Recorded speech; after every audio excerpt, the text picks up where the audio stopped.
there really is a lot going on in this world today that's very important. And there are many important things that are hidden from us, many mysteries, just beneath our feet. And of course, mankind has not publicly explored the depths of this earth at all.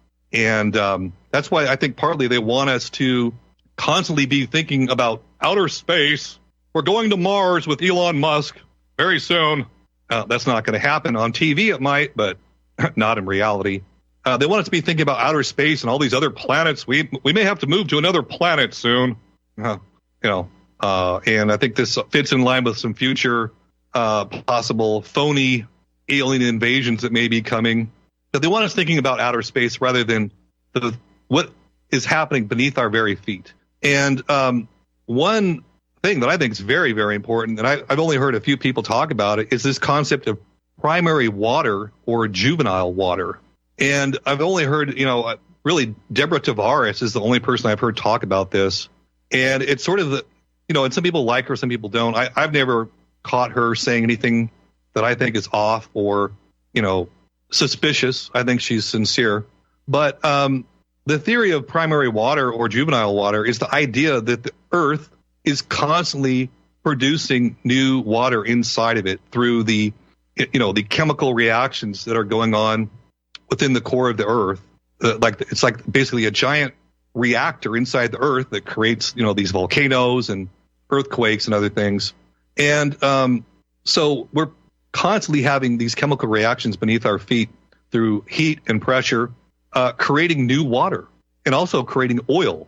The abiotic oil theory is a corollary theory to all of this, but it's not part of course, primary water. But I mean, the idea that, this oil is all made from fossils and dinosaur bones from millions of years ago is absurd. It's impossible when you think about the amount of oil that's being pumped out of the earth every single day, the millions and millions of gallons that are used every single day. It's simply not possible, and it's utterly absurd. And of course, it's a theory that was put forth by John D. Rockefeller to give the illusion that oil is very scarce and very valuable. But it kind of meshes together with this idea of primary water, which primary water theory says that water is in abundance and is basically inexhaustible because new water is constantly being created inside the earth. And, I've heard of this concept years ago, but I've just now done some serious digging into this subject. And a few months ago, my girlfriend was listening to an interview with Deborah Tavares where she heard a book mentioned called New Water for a Thirsty World by M.A. Salzman. And it's a book about Stephan Reiss, the man who came up with the primary water theory. It's actually more than a theory because he actually proved it through action. But it turns out this book, New Water for a Thirsty World, is quite difficult to get a hold of. And the only place we were able to find it was from a book company in India. Apparently, there's a company in India that has reprinted this book and is selling copies of it in India. And so it was, originally published in around 1960, I believe. And so it took, almost 2 months for the book to arrive. And I have not completed the book. I'm reading it now, but it's really an incredible story about this man, Stephan Reiss, who was a German immigrant who came to this country shortly after World War I. And really, if you think about this idea of primary water is probably one of the greatest discoveries to benefit mankind in modern history, because water obviously is even more important than oil or gold. It is the most important natural resource on the planet, and it's already started with this climate change stuff. They've already started this narrative that water is very scarce. We're going to have to control it very carefully. There's not very much of it. Only the government knows how to handle this, so leave it to us. We're the experts. But it really is a revolutionary idea that destroys the concept that we're living in a world of scarcity. It destroys that concept, just like the abiotic oil theory does. And it puts us into the idea that we live in a world of abundance. And water in abundance is an amazing idea. Deserts can be transformed into forests, for starters. All kinds of things are endlessly possible with this idea. And it probably is one of the most important discoveries in modern history. So this book is really about Stephen Reiss, and so Stephan Reiss. And so, as I said, I've been looking into who was this guy and how credible are his claims, because it's easy to dismiss something like this as though this is just internet conspiracy nonsense. That's not possible. But it turns out this man spent his entire life on this quest, this subject, and he actually proved that he knew what he was talking about. And just by chance, Stephan Reiss actually spent most of his life in Southern California, between Simi Valley and the Escondido area in San Diego. So between Los Angeles area and San Diego is where this guy spent most of his life. And so I'm actually in the process of doing some boots on the ground research on this. And I've got some calls in to a water district where he actually drilled some wells. And I'm going to be looking at some more things about this man because there's a lot here in Southern California about him. So it turns out that Stephan Reiss, in his lifetime, drilled more than 800 wells. And most of these wells were tapping into what he called rock fissure aquifers, which is where primary water is located. And basically what he would do is he did not use the standard methods that hydrologists and other scientists use to find water. He would search for an area where two different types of rock came together, and there would be a fissure or a crack between those two different types of rock because they could not completely fuse together since they were different material. And so that's where he would drill, and he really would do his surveys with nothing more than a pickaxe. He would not use any major excavation equipment to determine where to drill. And so part of the proof that this guy was not a crackpot or some kind of charlatan was that he drilled the wells for the Sparklet Water Company back in the 1930s. And if in California and around the western states, Sparklet's water is sold at every grocery store, every convenience store. It's everywhere. And the source for this water is near Lakeside, California. And Stephan Reiss drilled both of the major wells for that company in the 1930s. And those wells are still in use today. And basically, a diamond core drill rig was used, and it dug through about 400 feet of soft earth until it hit solid granite at around 400 feet, then drilled 500 feet deeper and struck water right where Reiss had predicted it would strike water. And the primary well there is still today producing around 200 gallons per minute. And that's a massive flow of water per minute. And it's been being used continuously since the 1930s. A lot of wells, if you overuse them, you run them dry and then you have to let them recharge. So this is proof that whatever he tapped into is not running out. And another well that I kind of through some digging that he did was on a ranch, the Golden Eagle Ranch, that was owned by this guy named John Mabey, a huge ranch that's on Highway 78 east of Ramona in East County, San Diego. On that property, he hit a well that produces 1,500 gallons per minute still to this day. And this is a property where other scientists and hydrologists have said, no, there's no water here. There's no point of even trying to drill. So that's pretty amazing. Just the fact, those two things alone, especially the Sparklet's water wells, that's amazing because anyone that lives in the West, you've heard of Sparklet's water. It's sold everywhere.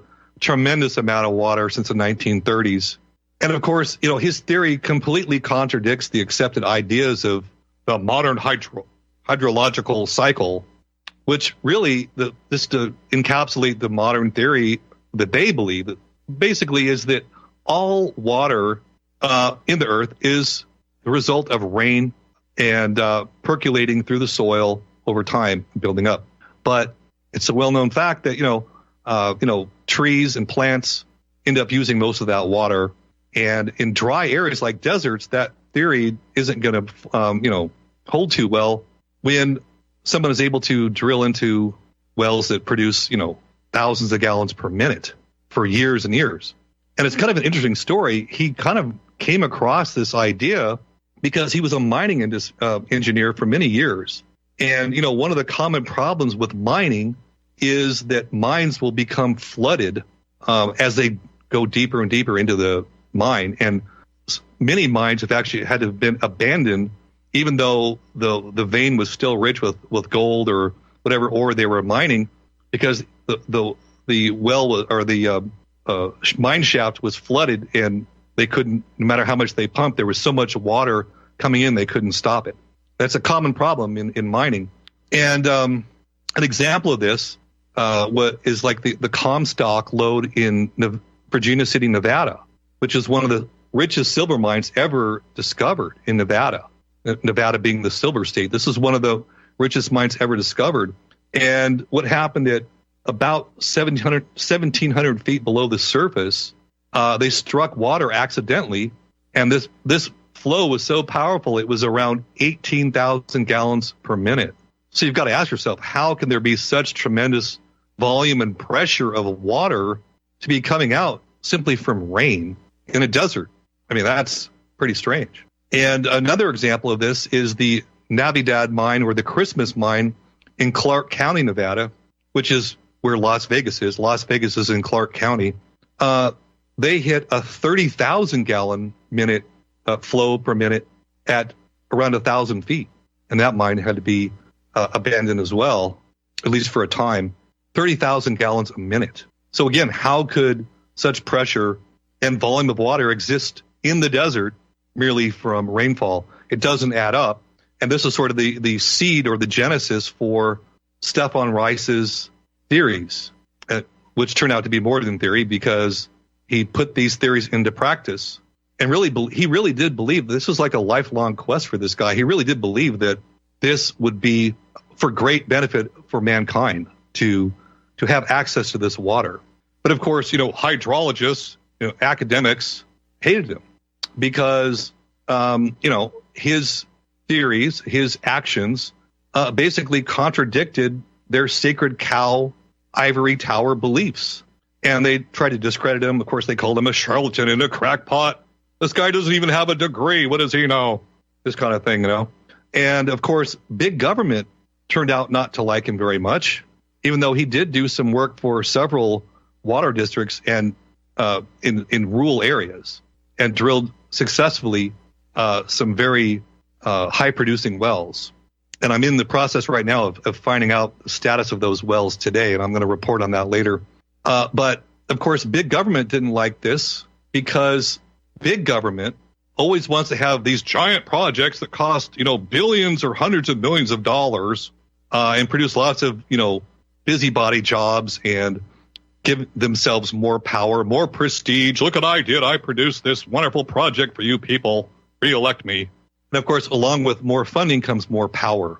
And of course, right now, California gets the majority of its water by pumping it through a series of pump stations from the Colorado River at huge costs, just enormous costs and effort. And Reiss actually tried to change that in his lifetime and made some progress. But of course, he hit roadblocks. And, in this kind of a situation, you don't even need an organized conspiracy.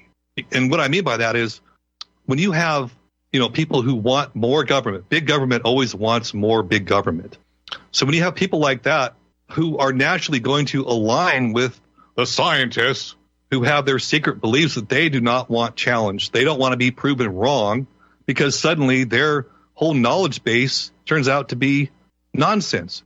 So you have a natural alignment between, these big government believers and scientific hydrologists and academics who don't want to admit that they were possibly wrong. So you don't even have to have a conspiracy at that point when you have, the natural alignment of self-interest like that. Now, I do believe there is a conspiracy to keep this covered up. There's no question. There's no question about that. Much like the conspiracy to hide, exotic forms of energy that could be exploited for the benefit of society that are kept secret. Now we're talking about the highest level of control, and people who challenge these, secret or very top secret ideas, the people who are actually trying to work against that often have very strange things happen to them. So, but on a lower level, you don't even have to have a conspiracy to try to stop this when you have this alignment between big government, big government believers and academics who want to protect their turf, their belief system at all costs. So that's an introduction to primary water. I'm going to do a series of shows on this. So everyone stay tuned. I have a special guest for the next hour. Be right back.